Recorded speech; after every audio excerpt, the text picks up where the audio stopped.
May the 9th, 2021, on Red Square in Moscow.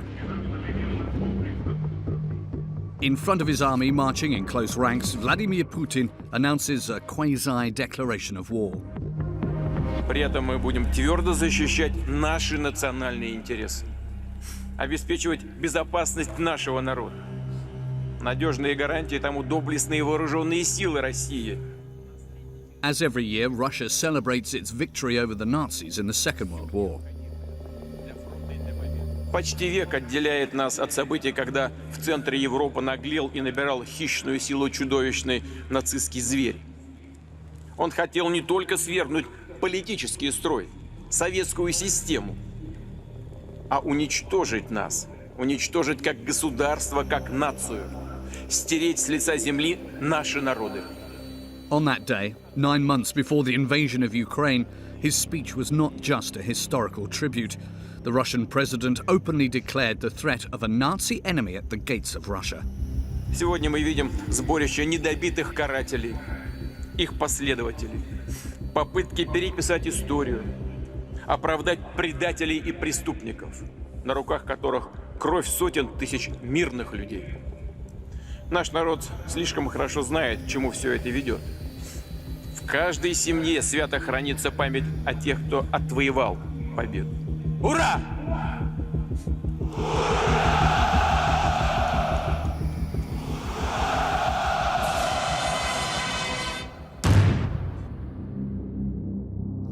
A few months later, the Russian president deployed his troops to the Ukrainian border. On February the 24th, 2022, he shook the entire planet.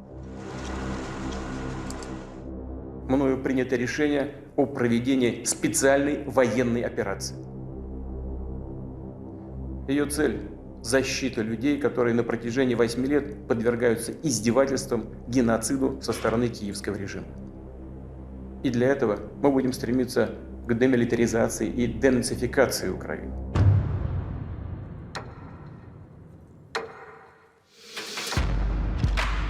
The world is witnessing the rise of a hostile dictator, one that has already led many wars.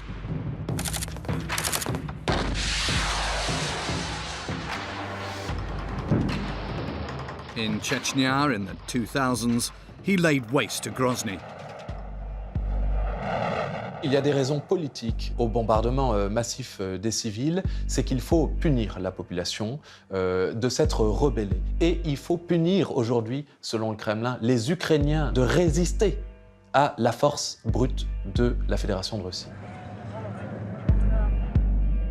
A few years later, Putin invaded Georgia, and in 2014, he already attacked Ukraine by annexing the Crimean Peninsula and the eastern part of the country, the Donbas. Путин с самого начала понимал, что наличие на границах России демократического государства – это для него серьезная угроза. Это вечное искушение для русских. The Russian army even ventured into the Middle East. In 2015, Vladimir Putin showed support for the dictator Bashar al-Assad in Syria and bombed thousands of civilians. En soutenant Bachar el-Assad, il montrait au monde entier, en particulier au Moyen-Orient, que la Russie, elle, n'abandonne pas ses amis. Putin intends to restore Russia's former glory. Это империалист. Это человек, ностальгирующий по сверхдержаве. To reinstate Russia, he imposes a permanent power struggle. Il ne négocie pas avec son rapport de force, il l'impose. Il fait la seule chose qu'il sait faire, comme un enfant perdu dans la cour de l'école, il tape. In the Kremlin, he exercises power as if a monarch. Il entretient cette idée qu'il est le père de la nation, comme Staline était le petit père des peuples. At a time when the Russian army is present in Ukraine, the nuclear option is ever more on the table. Ce qu'il fait est extrêmement rationnel. L'usage de l'arme stratégique nucléaire par Vladimir Poutine doit être envisagé comme scénario. Il faut comprendre ça. И это очень опасно для всего мира, потому что вы легко можете себе представить Саддама Хусейна с ядерным оружием. Après-moi le déluge.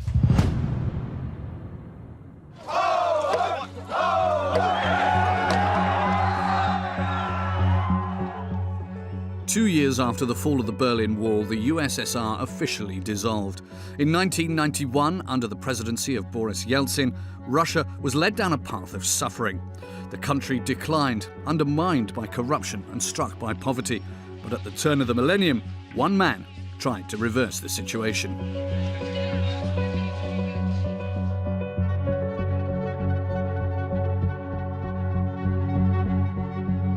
To everyone's surprise, Boris Yeltsin chose an unknown man as his successor, the head of the FSB, the Russian intelligence services. Dans une allocution télévisée, le président russe a clairement désigné Vladimir Poutine comme son dauphin. Vladimir Poutine était quelqu'un qui n'était pas connu et la Russie l'a découvert à ce moment-là comme un homme à poigne qui allait remettre l'ordre russe en Tchétchénie.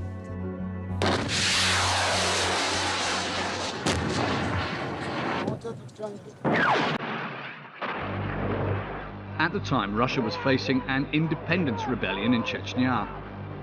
This region of the Caucasus has been trying to secede for 10 years.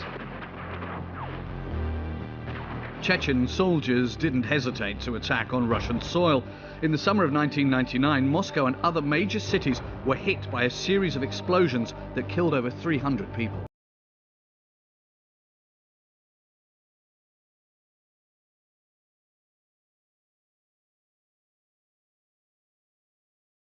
Putin's response was nothing short of ruthless. At a press conference in September 1999, the head of the Kremlin did not mince his words. Мы будем преследовать террористов везде. В аэропорту. Значит, вы уж меня извините, в туалете поймаем и в сортире их замочим.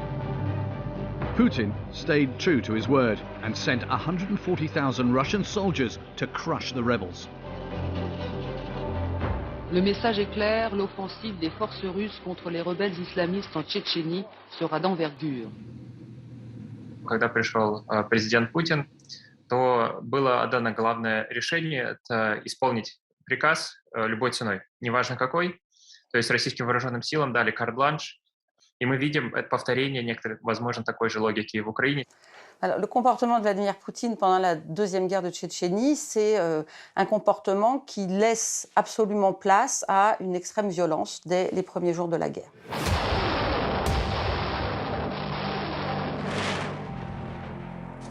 Putin ordered the bombing of the capital. With almost no resistance from the international community, he demolished Grozny. More than 80% of the city was destroyed. Thousands of civilians were killed.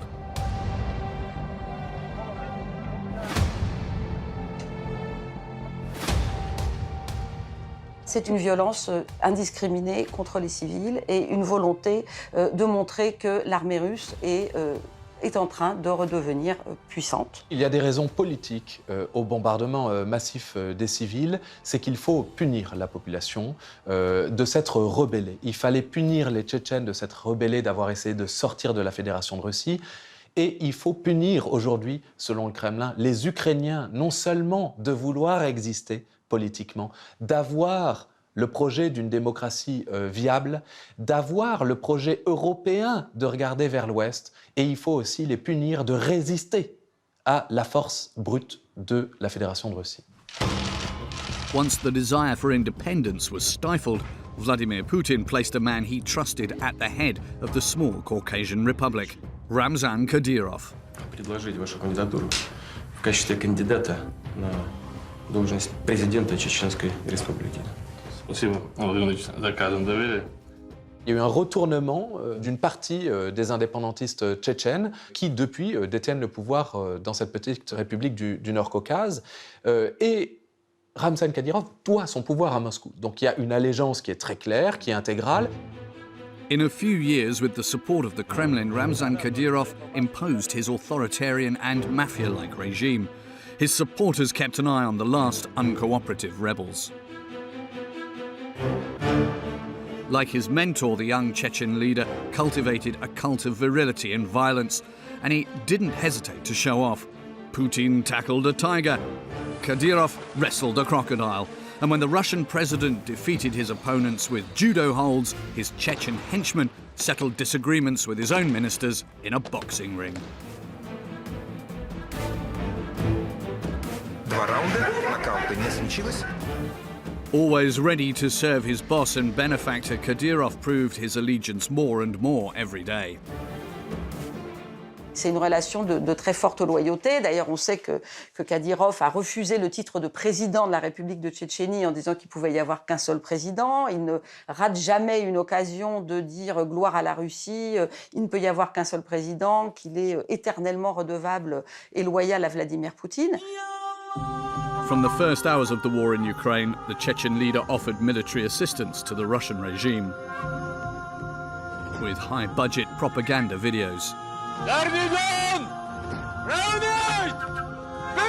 Kadyrov announced the send-off of his elite troops to the world and threatened President Zelensky. Хочу давать совет пока действующему президенту Зеленскому, пока он не стал экс-президентом, чтобы он поскорее позвонил нашему президенту Владимиру Путину, попросил извинений, что вовремя не сделал это и должен делать шаг, чтобы сохранить Украину и украинский народ, прийти на все условия, которые сегодня требует Россия. Their staging was cleverly constructed, modelled on that of the Islamic State, sinister fighters dressed in black, rushing to attack Ukraine. The image is striking. Чеченские формирования хорошо вооружены, у них действительно видно, что у них и военная техника, и вооружение, иногда даже они лучше экипированы, чем российские войска. But the reality is somewhat different. Ces forces tchétchènes-là, elles ne sont pas très aguerries. Alors, elles cultivent l'image de forces très puissantes, avec des combattants très musculeux, qui pratiquent souvent le MMA. Et très clairement, c'est une des raisons pour lesquelles on les a déployés en Ukraine. Mais la réalité des combats est bien différente. Ce qui fait dire à certains analystes militaires qu'il s'agit plus d'une opération de guerre psychologique pour impressionner l'adversaire, plutôt qu'une réalité tactique guerrière. According to his latest social media posts,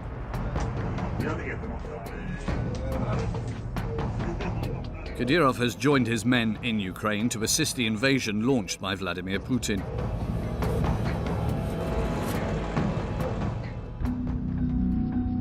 Ramzan Kadyrov also executes Putin's dirty work. He is suspected of facilitating the assassination of Russian opponent Boris Nemtsov.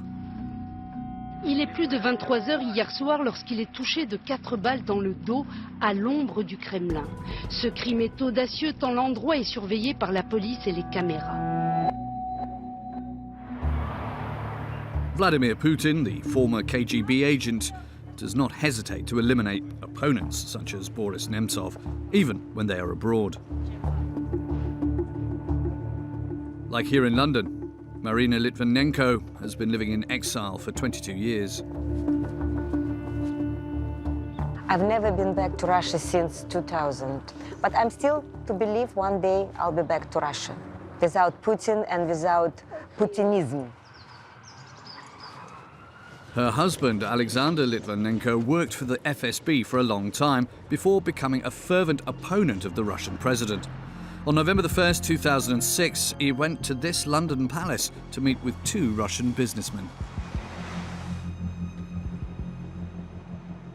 Radioactive polonium was put to the teapot, and Sasha had a few sips of this tea, and he started to feel very bad only in a few hours. The former spy died 20 days later in the hospital in excruciating pain. From very first day, it was absolutely torture. He was in a constant pain. He couldn't eat, he couldn't drink. When I came to see him in hospital, it was like a different person, like older in 10 years, every day. For Marina, the amount of polonium used left little doubt about who gave the orders. It might be only, it was very high level of our government of Russia, because amount of polonium was so big. You might take it only from nuclear reactor. You can't buy this from black market, you can't buy in a pharmacy, you can't exchange with, you can't. I believe for what my husband say in his last statement. he's pointed directly Putin for killing him. Andrei Lugovoy, the FSB spy who allegedly poisoned Marina's husband, became a member of the Russian parliament a year later. In 2015, he was even celebrated by the Order of Vladimir Putin for services to the nation. It was from very early stage shown this regime is preparing to do everything and don't hesitate to use radioactive material, to kill people, to destroy cities, to start a war. These targeted assassinations are a trademark of the Kremlin. A few months before Alexander Litvinenko, the journalist Anna Politkovskaya, who denounced Russian abuses in Chechnya, was shot dead in her home in Moscow. Sa disparition est tragique pour nous tous, journalistes russes. Cela montre clairement que nous ne sommes pas libres de parler ni d'écrire ouvertement. In 2018, again in Great Britain, Sergei Skripal, a former Russian military agent, was poisoned with Novichok, a nerve agent that attacks the nervous system, also administered in August of 2020 to Alexei Navalny, an opposition figure in Russia.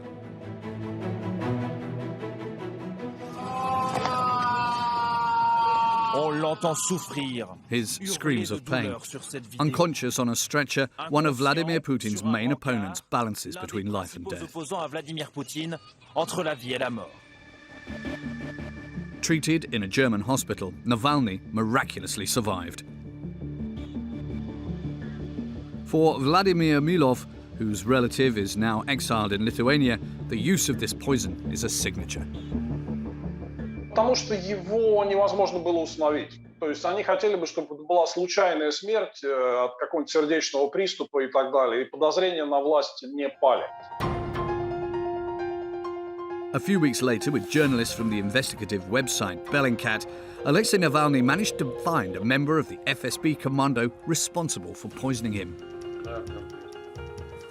Константин. Алло, Константин Борисович. He pretends to be one of the supporters reporting on the failure of the mission.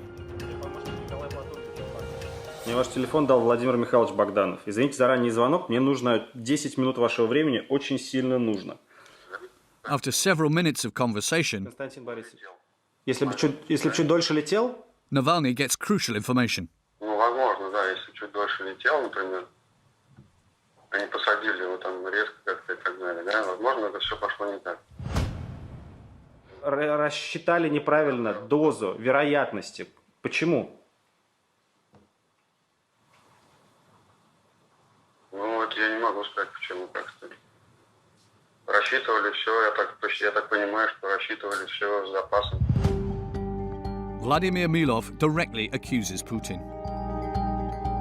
Потому что Навальный ни для кого больше не представляет проблемы, кроме как лично для Путина. Ну, вот как выяснили расследователи из Bellingcat и их коллеги, которые установили, кто, собственно, занимался отравлением Навального, далее то, что мы знаем, это то, что, например, вот из гостиницы «Ксандр», где он останавливался в Томске, там были изъяты все записи видеокамер, и, как мы знаем от персонала гостиницы, за 2 дня до поселения Навального там заменили персонал в сфере безопасности в этом отеле, пришли какие-то незнакомые люди.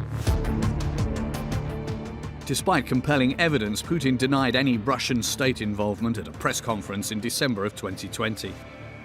Это не какое-то расследование. Это легализация материалов американских спецслужб. Ты понимаешь? Если бы хотели, наверное, довели бы до конца. Once recovered, despite the risks, Navalny returned to Russia. He was questioned upon arrival at the airport. В каком статусе, Алексей? В каком статусе? Держись! Удачи, Алексей! Мы с вами!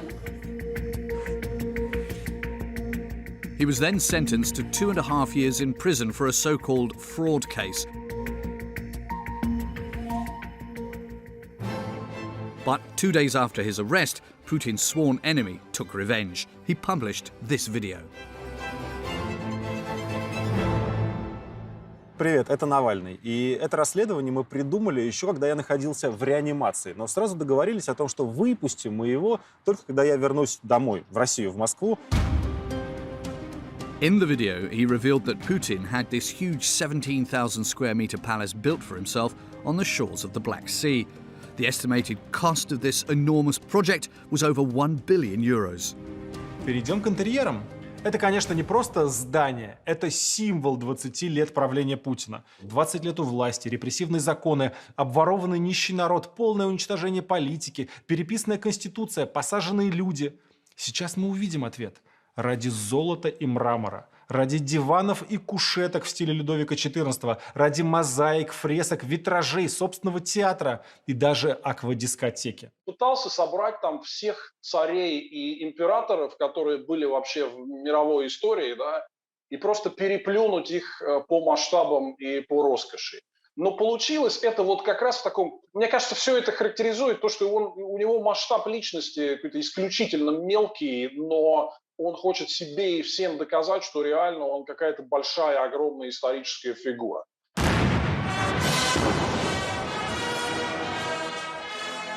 But who really is Vladimir Putin, this man who built a palace worthy of the greatest emperors? Очень рад приветствовать вас в Москве, в Кремле. Jean-Maurice Ripert, French ambassador to Moscow between 2013 and 2017, met him several times. Nous sommes invités chaque année au Kremlin, sur la colline, pour une partie champêtre. Le président Poutine arrive, et puis il s'assoit derrière une table. Et ça me faisait immanquablement penser au Moyen-Âge, parce que c'est une table tout en longueur. Il avait le patriarche à sa droite, le Premier ministre à sa gauche, face au peuple, enfin le peuple, les oligarques, les gens qui comptent à Moscou, et le corps diplomatique, qui était donc invité à regarder manger le président Poutine. Il entretient cette idée qu'il est le père de la nation, comme Staline était le petit père des peuples. Obsessed with the country's glorious past, Putin strives to be the supreme benefactor of Russia. Tout entretien avec Vladimir Poutine commençait par 20 minutes minimum de rappel historique sur l'histoire de la Russie. L'histoire revisitée dans une espèce de catacrèse entre l'Empire, l'empereur de toutes les Russies qu'il était en train de redevenir ou de devenir, et l'URSS de Joseph Staline. Vladimir Poutine a toujours été un obsédé de la chute de l'Union soviétique. Et il a dit très vite, après être arrivé au pouvoir, qu'il s'agissait de la plus grande catastrophe géopolitique du XXe siècle. Boris Akunin, one of Russia's greatest writers, has been living in exile in London since 2014. C'est Nicolas le Premier, ces gens. Oui. Et Poutine agit comme il. He fled his country, worried by the authoritarian undertones of this new Tsar. Это империалист. Это человек, ностальгирующий по сверхдержаве.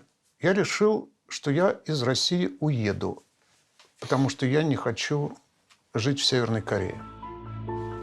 According to him, Vladimir Putin acts like a monarch, totally cut off from the realities of the world. Вы должны понимать, что это человек, который не пользуется интернетом вообще. Он получает всю информацию из папочек, которые ему приносят администрация и несколько спецслужб. Его, так сказать, те, кто предоставляет ему информацию, они очень боятся, во-первых, его расстроить, и они приносят ему то, что ему понравится. Mikhail Tsigar, a Russian journalist who has investigated into the heart of the Kremlin, has also noted the danger of this ideological confinement. Люди вокруг Путина много лет говорили ему только то, что он хочет слышать. И в итоге сами поверили. Они много лет говорили ему про американский заговор, про НАТО, про националистов на Украине. У него очень искаженная картина мира. Там все устроено гораздо комичнее. Путин создал телевизионную пропагандистскую машину, чтобы она работала так, как он хочет. Потом он сам смотрит этот телевизор и верит в то, что эта машина ему показывает. Putin strikes fear into the hearts of those around him. Уважаемые коллеги, добрый день. Мы собрались с вами для того, чтобы обсудить A terror evident at a Security Council meeting in the Kremlin on February the 21st, 2022. И Sergei Narychkin, Putin's foreign intelligence chief, was humiliated on live television. Или признавать суверенитет их. Говорите прямо. Я поддержу предложение о признании. Поддержу или поддерживаю? Говорите прямо, Сергей. Поддерживаю предложение. Так и скажите, да или нет. Да. Хорошо, пожалуйста, садитесь. Спасибо. Владимир Александрович. Вот этот коллективный Путин вышел, как школьники, которые должны рассказать учителю урок. Они его себе очень слабо представляют, но могут догадаться, что на самом деле от них учитель хочет, поэтому они с трясущимися руками, запинаясь и дрожа от страха, пытаются своими словами пересказать то, что, как им кажется, ждет от них учитель. Очень многие люди разучились критически думать. Они просто считают, что поскольку думать опасно. Isolated, paranoid, cornered. Has President Putin lost all rationality? On February the 27th, in a chilling display surrounded by his chief of staff, Valery Gerasimov, and defense minister Sergei Shoigu, he brandished a nuclear threat. Приказываю министру обороны и начальнику генерального штаба перевести силы сдерживания российской армии в особый режим несения боевого дежурства. A bluff, or is he capable of carrying out this threat? Fondamentalement, même l'usage de l'arme stratégique nucléaire par Vladimir Poutine doit être envisagé comme scénario. Ce qu'il fait est extrêmement rationnel. L'usage d'armes contre les civils est rationnel. Même l'usage d'armes de destruction massive serait rationnel. Il faut comprendre ça. J'ai prêté une rationalité à Vladimir Poutine, qu'il n'a manifestement plus, parce qu'il est devenu purement et simplement un chef de guerre dictateur. Tout le monde est persuadé que s'il y a une troisième guerre mondiale, elle sera nucléaire. Я никогда в жизни не поверил бы, что мир может оказаться перед угрозой ядерной войны после того, как распался Советский Союз. Сейчас я рассматриваю эту вероятность как вполне реально. Ему сейчас терять нечего. Он и так самый ненавидимый человек в мире. Вот так работает сознание диктатора. Après moi le déluge. At what point did Vladimir Putin become so radicalized? In 2007, he was already showing signs of opposition to the West. That day, during a conference in Munich with the main heads of state, the Russian president attacked the United States. Однако, что же такое однополярный мир? Как бы ни украшали этот термин, он в конечном итоге означает на практике только одно. Это один центр власти, один центр силы, один центр принятия решения. Это мир одного хозяина, одного суверена. Pour être une grande puissance, surtout pour quelqu'un qui a été élevé pendant et par la guerre froide, il faut être reconnu comme l'interlocuteur privilégié de qui? Des États-Unis d'Amérique. C'est l'ennemi qui, en négociant avec vous, vous délivre le certificat de grande puissance. In front of the German Chancellor and the American Secretary of State for Defense, Vladimir Putin denounced the New World Gendarme. Мы видим все большее пренебрежение основополагающими принципами международного права. Больше того, отдельные нормы, да по сути чуть ли не вся система права одного государства, прежде всего, конечно, Соединенных Штатов, перешагнула свои национальные границы и, по сути, во всех сферах, и в экономике, и в политике, и в гуманитарной сфере, навязывается другим государствам. Ну, кому это понравится? Кому это понравится? Et là, il glace le sang des participants en disant qu'il y avait un risque de nouvelle guerre froide. Donc c'est vraiment une sorte de signal d'alarme à ce moment-là pour les Occidentaux qui se disent que ce Vladimir Poutine qu'ils pensaient pouvoir considérer comme un quasi-allié au début des années 2000, c'est quelqu'un qui est en train de connaître une sorte de processus de radicalisation intérieure. Russia no longer intended to place second in command. Il nous explique que la politique de puissance, finalement, elle est justifiée. Il nous explique qu'il a bien l'intention de redessiner l'ordre international. Et ça, je crains qu'on ne l'ait toujours pas compris aujourd'hui. Et c'est ce qu'il nous dit en 2007. On va redessiner, on va réintroduire le principe de la force. Puisque les Américains ont décidé de le faire, il n'y a pas de raison que nous ne le fassions pas. On va le faire et vous allez voir ce que vous allez voir. His words spoken in Munich were not empty. Only a few months later, Putin started another war.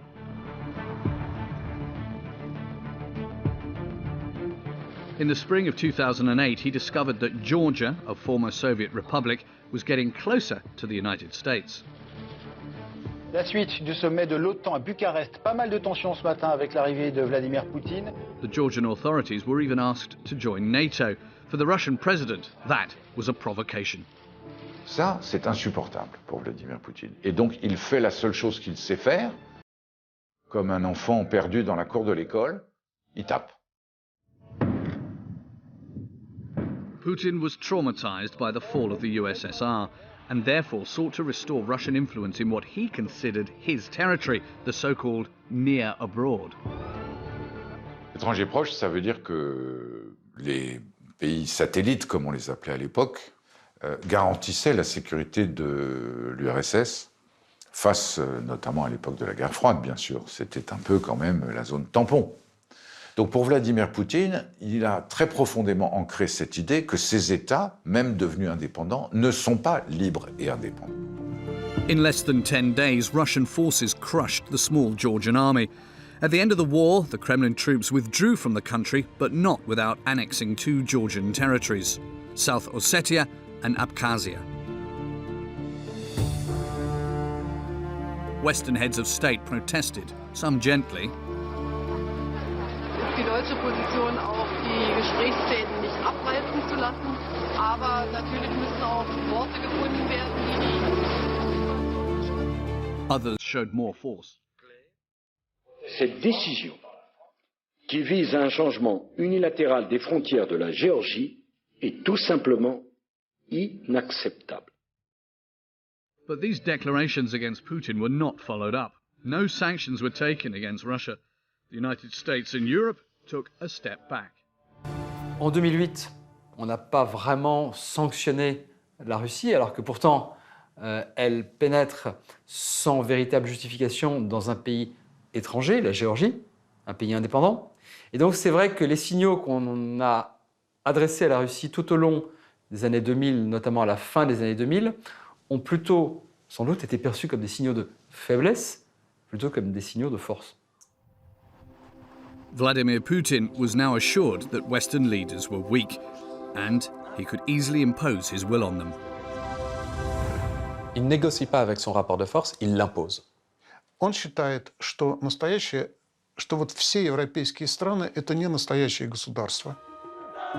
Another event that persuaded Putin of the hypocrisy of the West was the death of Muammar Gaddafi. The Libyan leader had long been an ally of Western heads of state. He was even Nicolas Sarkozy's guest of honor, received with a great ceremony at the Élysée.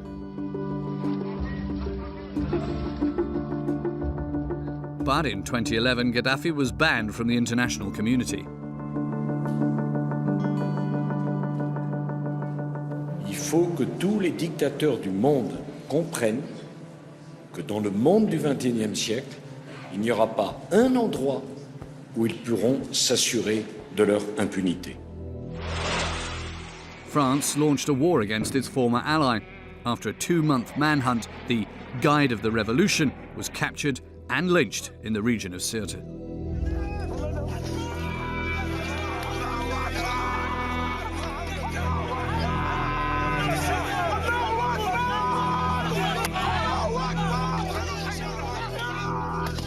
Footage that Putin became obsessed by. Je vois encore Vladimir Poutine poser la question à François Hollande. Est-ce que vous vous rendez compte? Vous avez vu les images de ce chef d'État lynché sur son char, le visage en sang. Ça dit aussi beaucoup sur le mental de Vladimir Poutine, cette espèce de paranoïa qui s'est développée petit à petit. Il est vrai que les dictateurs, et Poutine en est un, sont toujours terrorisés par l'idée que leur sort personnel puisse se terminer de manière dramatique. The Arab Spring revolts in the Middle East ended up removing many autocrats from power, including the Tunisian President Ben Ali and the Egyptian President Hosni Mubarak.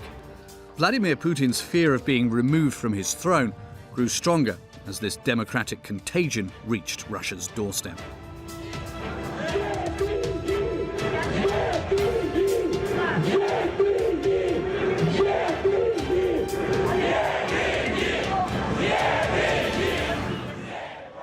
In Ukraine, 2014, the Moscow allied president, Yanukovych, was overthrown by the Maidan Square revolution.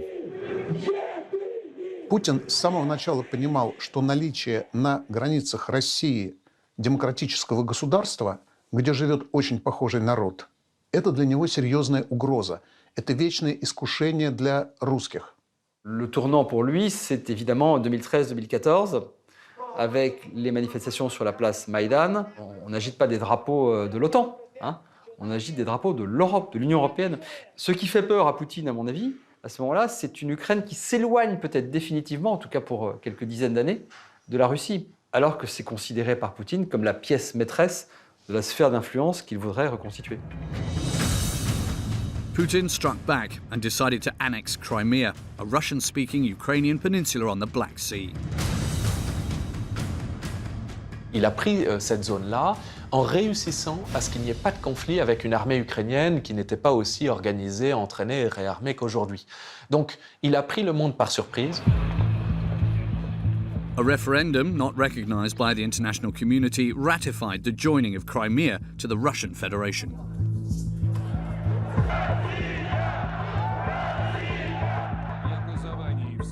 Vladimir Putin authorized the annexation treaty on March the 18th, 2014. Более 96% высказалось за воссоединение с Россией. Цифры предельно убедительны. Однако, что же мы слышим сегодня от наших коллег из Западной Европы и Северной Америки? Нам говорят, что мы нарушаем нормы международного права. Во-первых, хорошо, что они хоть вспомнили о том, что существует международное право. И на том спасибо. Лучше поздно, чем никогда.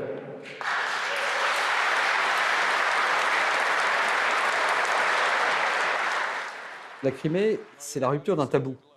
Le tabou, c'est on ne change pas les frontières par la force en Europe. Ça, c'est quelque chose qui est censé être terminé en 1945.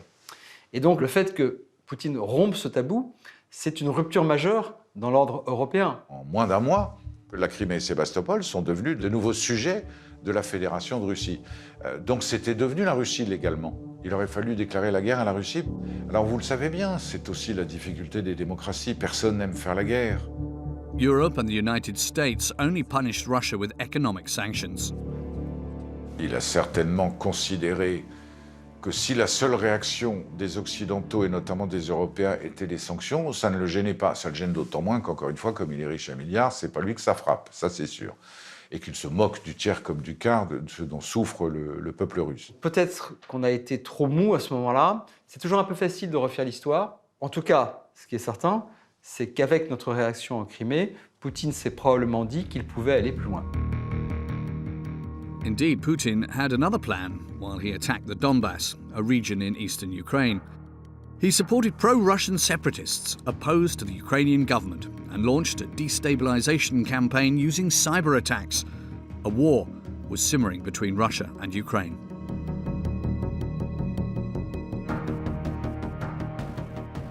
Au Donbass, il a essayé de faire les choses de manière un peu plus fine, avec un entraînement du renseignement, mais plus clandestin. Donc il a adapté la méthode. Le grand problème par rapport à 2014 avec aujourd'hui, c'est qu'on a cru que du coup, il n'utilisait que des méthodes qu'on ne voyait pas trop. Et on a oublié qu'en fait, il pouvait utiliser aussi l'armée conventionnelle. In a speech at the end of 2014, Putin violently attacked the West, which he accused of being responsible for the crisis in Ukraine. The Russian bear, once again, getting his claws out. Он считается у нас хозяином тайги. Он не собирается, и я знаю это точно, куда-то переезжать в другие климатические зоны, ему там неуютно. Но тайги он свои никому не отдаст. Я думаю, что это должно быть понятно. After his success in Ukraine, Vladimir Putin launched a new war that brought Russia back to the center of the world chessboard.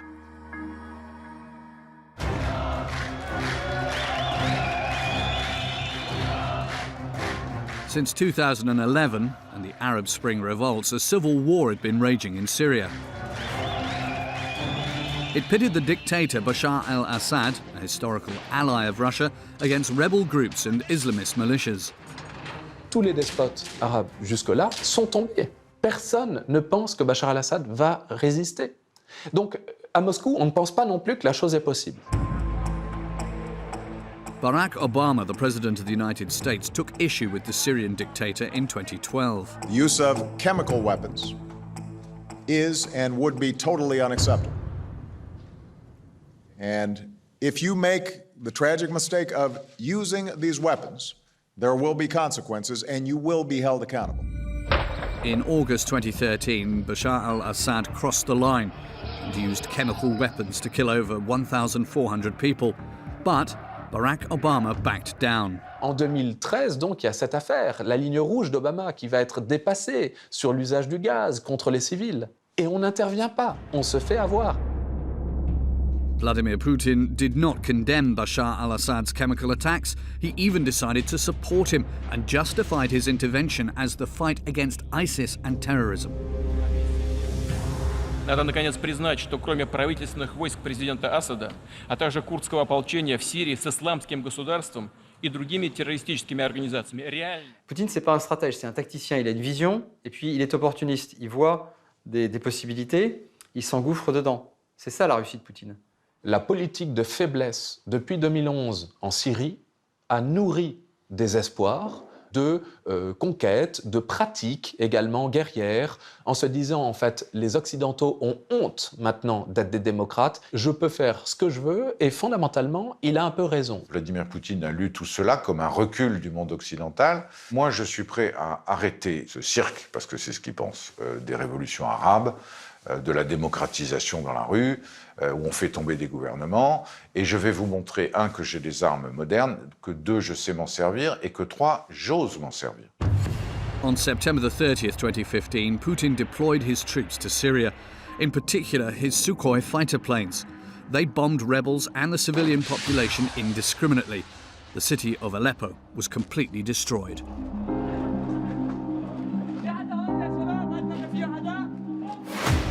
Raser une ville, ça ne pose pas de problème moral à Vladimir Poutine. Pourquoi? Parce que tout simplement, il l'a déjà fait. Il l'a fait à Grozny, sur le territoire russe. Et Alep, c'est de nouveau Grozny. Les Russes n'ont pas fait la guerre à Daesh, je voudrais le rappeler. Ils ont fait la guerre à des civils. Des dizaines de milliers de morts. Réduire Alep, c'était réduire une ville aux mains des opposants de Bachar el-Assad. Et tout ça est documenté. Abdul is a Syrian photographer. He covered the massacres committed by the Russian army between 2015 and 2018 in Eastern Ghouta, a region west of Damascus. C'est une fille qui était bloquée à moitié, qui est restée vivante ce jour-là. Le 8 février 2018, c'était une très longue journée de bombardement. Et l'autre image qui est de la même journée, c'est une frappe tellement forte, tellement puissante, ça détruit tout cet immeuble ici. On a vu le missile dans le ciel qui est en train de tomber. Et c'était les Russes. Si je me souviens bien, on sort de 35 morts.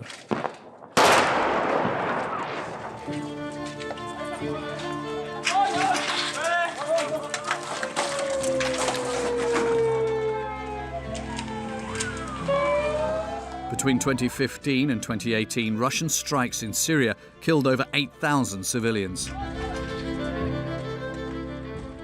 Là, dans cette photo-là, c'est des cluster bombes qui viennent de la Russie. C'est une arme qui était tombée dans un quartier résidentiel à la Ghouta.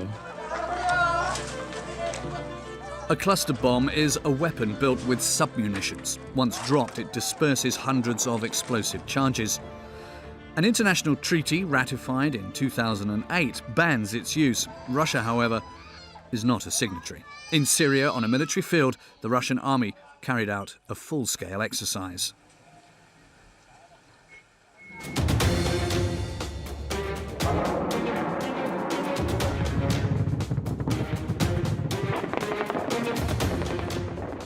C'est le salon des équipements militaires russes modernisés. C'est une véritable démonstration à laquelle on assiste. Poutine a modernisé l'armée russe et il se sert de tous ces nouveaux armements sur le théâtre syrien. Le ministère de la Défense russe a, par exemple, expliqué qu'ils avaient testé plus de 200 systèmes d'armement en Syrie. Les forces spéciales, ainsi que plusieurs dizaines de milliers de soldats russes se sont aguerris en Syrie. On a fait tourner des Tchétchènes à Alep, les mêmes qui sont aujourd'hui déployés en Ukraine. Et comme vous le savez, à Moscou, on propose maintenant l'usage des Syriens pour aller combattre en Ukraine. On a geopolitical level, the intervention was a great success. Russian ally Bashar al-Assad remained in power. Вооруженных сил в целом решена. Решена блестяще. Поздравляю вас.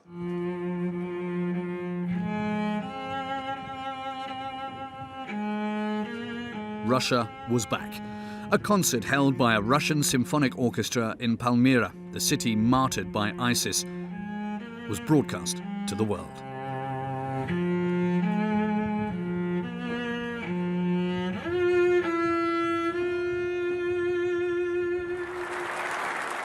Il était très important, après l'exemple de Kadhafi, où le leader avait été massacré dans la rue par sa population, d'établir un contre-symbole. Non, le dictateur ne tombera pas. Et la Russie, on peut compter sur elle pour maintenir ce dictateur. En soutenant Bachar el-Assad, il montrait au monde entier, en particulier au Moyen-Orient, que la Russie, elle, n'abandonne pas ses amis. Deuxième avantage, on s'installe dans la durée, dans cette région, et ça embête les Américains qu'on reprenne notre place au Moyen-Orient. Donc tout ce qui embête les Américains est bon à prendre dans la logique de la Russie de Poutine. Bolstered by the success of its war in Syria, Russia decided to take on a new continent, Africa. La Russie, elle vient chercher une extension de son influence. Elle vient chercher quelques atouts économiques assez restreints, mais importants pour la Russie. Et elle vient chercher un soutien politico-diplomatique de tout un tas d'États qui ne sont pas des démocraties. In October 2019, Vladimir Putin invited African heads of state to the resort city of Sochi by the Black Sea for the first ever Russia-Africa summit. Приветствую всех вас на саммите в Сочи, посвященном взаимодействию России и Африки. This first edition was a huge success. Out of 54 African countries, more than 40 heads of state answered Putin's call. Among them, Faustin Archange Touadéra, the president of the Central African Republic. Уважаемый, я очень рад вновь вас приветствовать в России.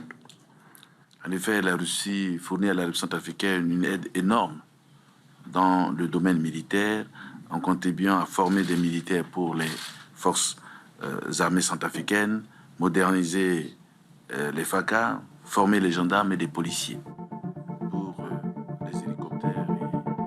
The Central African Republic, a former French colony, had long been the embodiment of Franc-Afrique, but Paris had gradually lost its influence there. The Russians took the opportunity to interfere in the governance of the country. So much so that today in Bangui, the capital, demonstrations are stirring in the streets.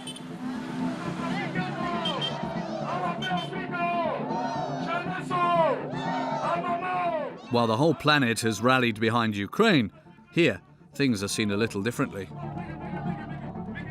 Nous sommes là pour apporter notre soutien indéfectible à la Russie dans cette guerre.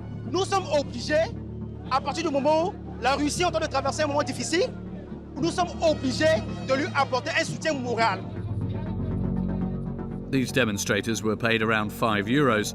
It's not very hard to convince them, as Russia has already won over the hearts and minds of the Central African Republic.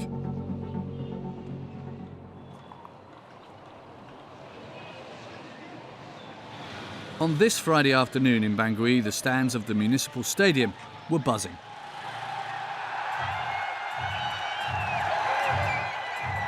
The happy crowd had not come to cheer for football. The 20,000 spectators were here to attend the premiere of a feature film, a blockbuster shot in their country called Tourist.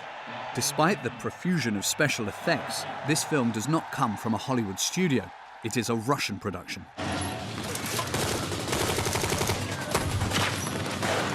Lance-roquette.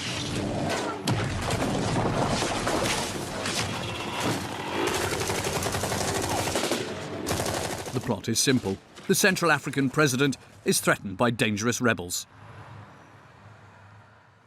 Il est bien évident que les rebelles ont pour but de serrer de toutes parts la capitale, établir un blocus. On one side are the bad guys, the rebels helped by duplicitous advisors who we can assume are French. Mais une petite victoire plus un millier de mercenaires tchadiens, je pense que ça serait carrément suffisant.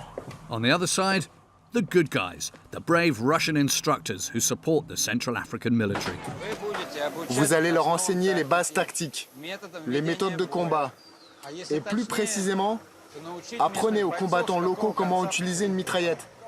Far from accusations of abuse, murder and rape, Russian mercenaries are presented here in their best light. Ensuite, ne buvez pas, n'offensez pas les civils, pas de rapport sexuel avec tout ce qui est local, même la faune et la flore. Et encore. Like any blockbuster, Tourist has a happy ending. The Russians and Central Africans managed to defeat the rebels and restore peace to the country. Aujourd'hui, en République de Centrafrique, a eu lieu l'inauguration du président Faustin Archange Touader. Les élections ont pu se tenir librement grâce à la participation d'instructeurs russes. Dans la capitale du pays, Bangui, désormais règne la paix.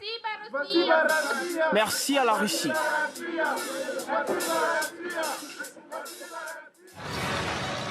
This propaganda masterpiece was produced by a Russian company called Aurum.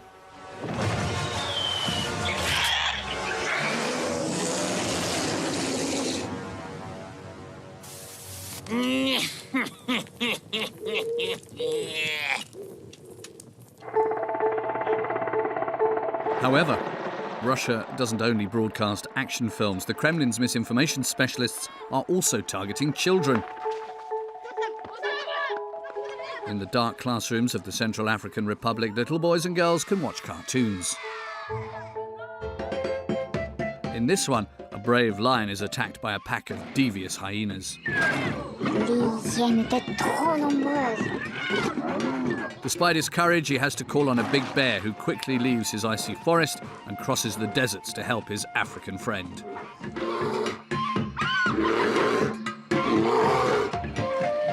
Il faut établir la paix, sinon rien ne pourra aider.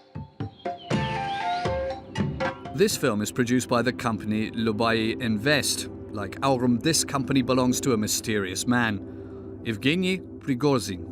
Евгением Пригожина связывают напрямую с Владимиром Путиным. Были фотографии, что он непосредственно, собственно, взаимодействовал с ним, они знакомы. Его также называют кремлевским шеф-поваром.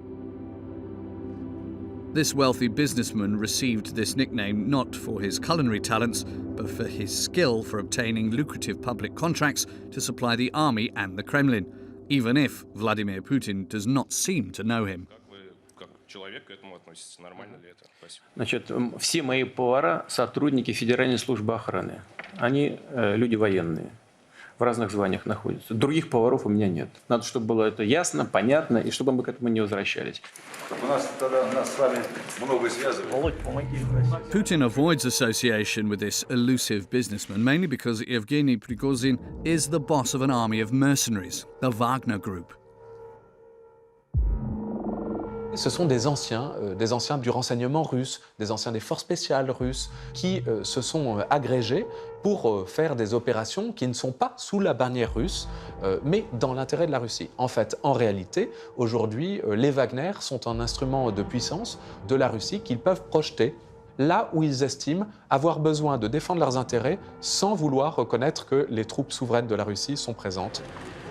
Since 2018, several thousand men have arrived in the Central African Republic, officially to train the armed forces, but in reality, they will fight against the rebels to keep the president in power.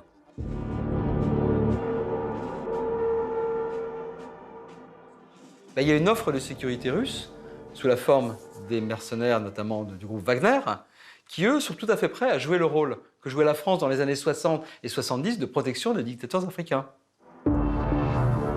In exchange for the help of Wagner's mercenaries, Russia can happily help itself to the country's wealth. C'est une mécanique de prédation. Tout ce qui rapporte quelque chose au coffre-fort de la Russie est aussi bon à prendre. Ну и, собственно, например, в контексте африканских стран они поддерживают дружественные России режимы и, насколько это видно сейчас, пытаются сохранять и заключать такие выгодные ресурсные контракты там, в сфере алмазов, то есть, по сути, использовать свою силу для выкачивания ресурсов африканских стран. To defend Russian interests, the Kremlin's chief, Yevgeny Prigozhin, has already deployed his mercenaries in Syria, Libya, Venezuela and Mali. Today they are arriving by the hundreds in Ukraine. The Wagner Group fighters are sent to the field with a very specific mission: to track down and kill President Zelensky. At a time when Putin's army is besieging and bombing major Ukrainian cities,